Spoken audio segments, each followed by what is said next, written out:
What is it, if you could kind of teach one thing, I guess, to black audience members right now, or black children about black history that maybe they're not learning? Sure. What would you like to learn? I would say you want to learn the good and the bad and the ugly, because that's a part of everybody's history, every nation's history. You know, for us as Christians, that's in the Bible. We get David, good thing that he was a king, good king. Bad thing that he couldn't keep any of his kids under control, and an ugly thing that he killed Uriah and slept with Bathsheba. Bible gives you good, bad, ugly. What we do in America today, we have a tendency to emphasize the bad and the ugly, know very little about the good. So we will always show overcoming blacks who had huge oppression, huge racism, and that needs to be shown. That's part of the bad and the ugly. We all agree. But the good side is also there. We had huge impact with black Americans in so many areas, in science and in poetry and in literature and in military and in education.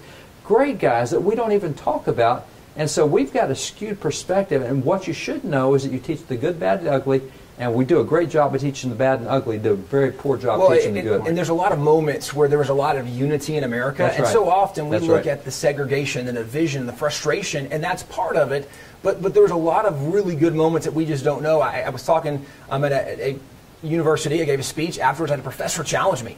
And was it Princeton? No, I haven't been invited there yet. No. But they said, this professor said, how dare you say that America is a special nation because we've done more bad than we've ever done good. I said, okay, what's your example of all the bad things? He said, well, we had slavery in America. We didn't have women's rights till the 20th century. I said, okay, interesting you picked those two. Yeah. I said, if your standard of we're being bad, you're going to start with slavery. I said, tell me a nation in world history that never had slaves.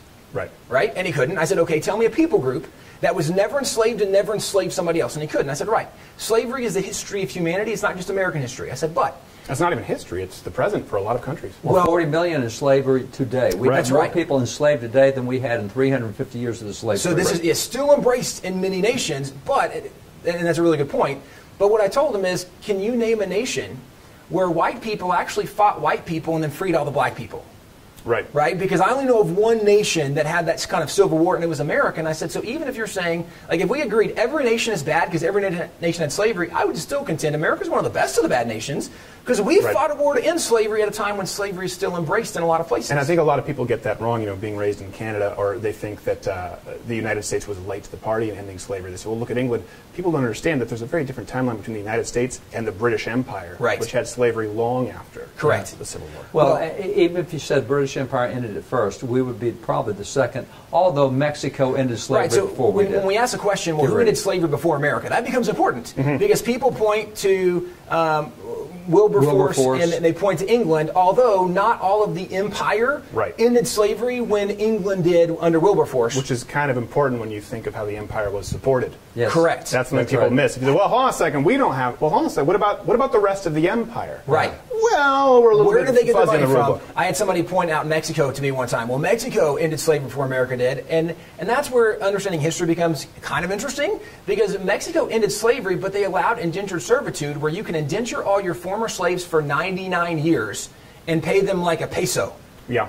So they ended slavery technically, you ended slavery, had it but for you another 100 didn't. years. But this is where we have these false notions of America, that America did something nobody else did. And what I think is a misconception in our history is that no nation's perfect. Every nation is full of people, and people are not perfect, right?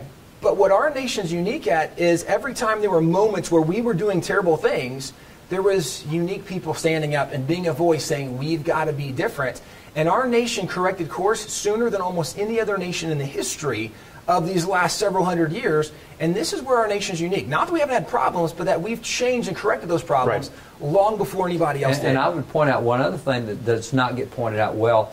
When you look at the Civil War, we think that's an even split, the North versus the South. No. 18% of the population seceded. 82% stayed on the anti-slavery side. Right. So you had a very strong minority. Go watch the Civil War video that we did.